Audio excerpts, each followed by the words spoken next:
Volvamos a esa fotografía alrededor de Trump. José Luis Orella, profesor titular de Historia Contemporánea del CEU San Pablo. José Luis, muy buenos días. Muy buenos días. Primera reacción o cuáles son tus primeros pensamientos después de ver el movimiento de Trump, de que venga con más fuerza de la que se esperaba, y dónde crees que pueden estar los siguientes movimientos también, sin ni tan siquiera haber analizado lo primero, dónde puede atacar Donald Trump en el sentido diplomacia exterior. Bueno, uno de los primeros aspectos lo tenemos en el Próximo Oriente, ¿no? O sea, si vemos, por ejemplo, que los BRICS, que habían realizado uno de los grandes puntos de expansión, Indonesia ha entrado con todos los honores, Nigeria también, resulta que teníamos que Arabia Saudí todavía se lo está planteando, ¿no? Claramente es una consecuencia del triunfo de Trump. Vemos que en el Próximo Oriente los grandes ganadores es Israel. La presidencia de Trump claramente favorece a Benjamin Netanyahu, que ahora ya baja ese sentido crítico que tenía con la administración Biden e inicia ese proceso de idilio que se sabe plenamente respaldado, ¿no? La primera administración de Trump claramente intentó beneficiar a Israel en el número de países musulmanes que reconociesen a Israel, y en los propios Estados Unidos en la época de Trump reconocieron la capitalidad israelí de Jerusalén, ¿no? Cuando pues la mayoría de los países reconocen a Tel Aviv y por el contrario el carácter internacional de Jerusalén por ser judía la parte occidental, pero el reconocimiento cristiano y musulmán palestino de la parte oriental, la más antigua de la ciudad santa, ¿no? Entonces vemos un poco esa particularidad. Por el contrario vemos el repliegue de la República Islámica de Irán, dejando un hueco estratégico, la búsqueda a través de las relaciones que ha desarrollado con Rusia, un poco de blindar su propia soberanía, su propia supervivencia, pero casi la desaparición de sus prósit un poco a nivel externo. Se encuentra Arabia Saudí en una circunstancia que en el ámbito suní, islámico suní, el país que está creciendo es Turquía. El neotomanismo se está haciendo fuerte junto con Israel, son los grandes vencedores en este periodo, y Arabia Saudí, si decide una entrada en los BRIC, pues puede pagarlo con respecto a Estados Unidos. Así que está ahora en una decisión intermedia, y esencialmente cuando el gobierno ETS de Siria pues rápidamente ha hablado que ellos ayudarían en todo lo posible al derrocamiento actual del gobierno egipcio, ¿no? Para potenciar que los hermanos musulmanes en clandestinidad pudiesen llegar al poder. Egipto, recordemos, es uno de los grandes aliados de Arabia Saudí, o sea que Arabia Saudí pues igual va a intentar ahora dar su mejor imagen de aliado tradicional de Estados Unidos, alejarse un poco de las tentativas del BRIC para intentar mantener su puesta, y del mismo modo que a nivel universal vemos un poco ese reparto de áreas entre Estados Unidos, Rusia y China, a nivel regional, por ejemplo, del Próximo Oriente, ese reparto entre Turquía e Israel, y Arabia Saudí no quiere perder su área, un poco en compensación a favor del neotomanismo de Erdogan, ¿no? Un poco en ese ámbito. Con respecto a lo de la OTAN, pues es que es el ámbito europeo que va a tener que decidir hacia qué línea va a tomar, si va a seguir ahora ya en solitario manteniendo esa defensa de los valores woke y todo el apoyo que tuvo de la administración Biden, o va plenamente a ir por una línea soberanista, replanteamiento un poco de esa argumentación, y claramente Donald Trump, con los invitados a su investidura, dejó claro plenamente quiénes son los políticos europeos con los cuales él quiere tratarse, ¿no? Y ahí vemos también la labor que Elon Musk pues ha ido desarrollando un poco por los países europeos, y a quienes ha ido un poco con su varita mágica pues poniendo que X va a ir respaldando un poco los diferentes proyectos políticos.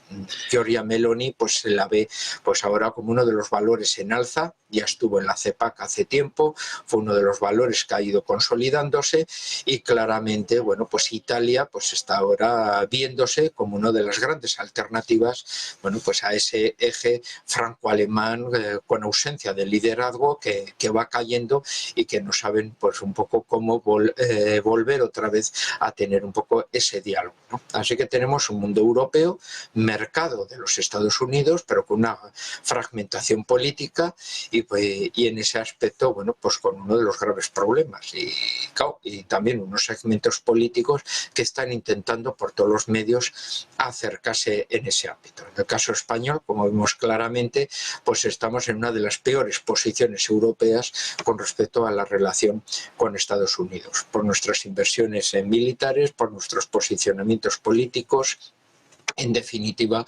por el caos persistente. Así que la administración Trump, pues ya veremos qué es lo que hace con nosotros o si empieza pues a realizar, como en la época de la transición, sus influencias hacia los prosit internos que siempre, bueno, pues ha mantenido y ha tenido un poco con nosotros, ¿no? Y esto exclusivamente en Próximo Oriente y en Europa, ¿no? Dejando el conflicto de la guerra de Ucrania fuera y los ámbitos del Pacífico con respecto a lo que podemos tener con la rivalidad con China, por lo tanto replanteamiento un poco de las fichas con las adquisiciones del BRICS por esa zona y por tanto también con los nuevos discursos y las búsquedas de los minerales estratégicos, los temas de litio y los nuevos mapas de recursos que nos plantea también la nueva frontera y apertura de conflictos que puede ser el Ártico, ¿no? La nueva frontera en la cual Estados Unidos tiene mucho que decir un poco en ese ámbito, que ya Trump previamente ya dejó bien claro las pretensiones para que Estados Unidos esté allí y no se reparta el Ártico sin la opinión de Estados Unidos, ¿no? José Luis, se esperaba que Trump también tomara una decisión, él lo dijo, luego es verdad que dijo que bueno, igual 6 meses, no hay nada al respecto de una decisión con la guerra de Ucrania. Hoy va a hablar aquí también en Davos Zelensky sobre las 2:30 de la tarde. ¿Te llama la atención que hayan pasado las primeras horas, que haya hecho mucho, 100 decretos, se decía que va a terminar de firmar durante las primeras horas y que no haya nada alrededor de la guerra de Ucrania? Hombre, por ahora el que no tome una decisión en 24 horas favorece en ese sentido a ambos bandos. ¿En qué aspecto? Los ucranianos, por una parte, están bueno, pues, claramente muy preocupados sobre qué va a pasar. Van recibiendo ciertas palmaditas en la espalda de tranquilidad, de que el esfuerzo de guerra se va a mantener, las últimas medidas de Biden de liberar ayudas económicas para que les lleguen, pero claramente ellos están muy preocupados de que ese grifo de ayudas pueda agotarse y únicamente cuentan, bueno, pues con los apoyos, podríamos decir, de los prosit estadounidenses europeos, o sea, principalmente Gran Bretaña y otros países pues, que han estado allí, como Dinamarca, etcétera. Bueno, pues que son los que están con unos apoyos muy fuertes y bueno, y en los últimos días estamos viendo pues, bueno, como algunos instructores provenientes de estos países, bueno, pues están muriendo en ataques de misilísticos rusos, ¿no? Así, el otro día uno de los instructores de vuelo daneses de los F-16, ¿no? Entonces, en ese ámbito, bueno, Ucrania está preocupada y por tanto que Trump de momento no haya visualizado ese recorte, pues está manteniendo esa tensión y el que los ucranianos puedan mover sus lobbies pro-ucranianos para mantener en algún tipo la ayuda. Por parte de los rusos, estamos viendo que lo que intentan es mantener el control sobre el 20% del país ucraniano que todavía controlan y además una zona donde bueno, pues la sociedad ucraniana residente pues será prorrusófona y se supone con un tanto por ciento de apoyo a Rusia bastante importante, ¿no? Entonces la única particularidad es que contra más tarde se negocie, en un momento en que a nivel militar los rusos están avanzando, permite en este periodo, podemos decir, de negociación, de pausa, que las Fuerzas Armadas rusas vayan alcanzando los objetivos a corto plazo que se habían planteado, como vemos, esencialmente pues el control del Oblast del Donetsk y quizá, bueno, pues entradas en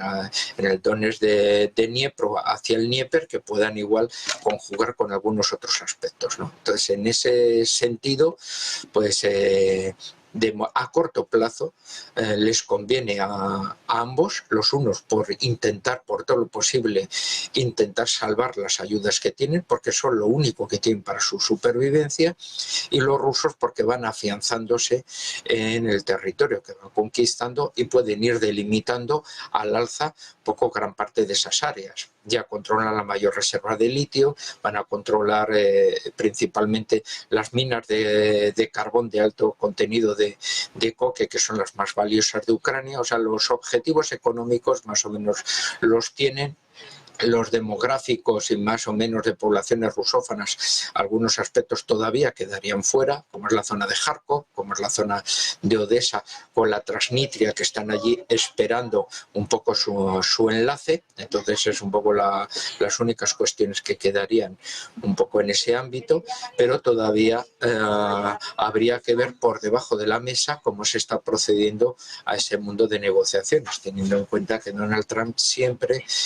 negocia de una manera fuerte, desde una posición de fuerza, y por tanto va a dejar a Vladimir Putin, bueno, pues una situación en la cual pueda volver en una situación que pueda vender ante la sociedad rusa en sentido de victoria, pero también que puedan mantenerse un poco ese tipo de puentes, ¿no? O sea, la guerra de Ucrania está pasando a un segundo término,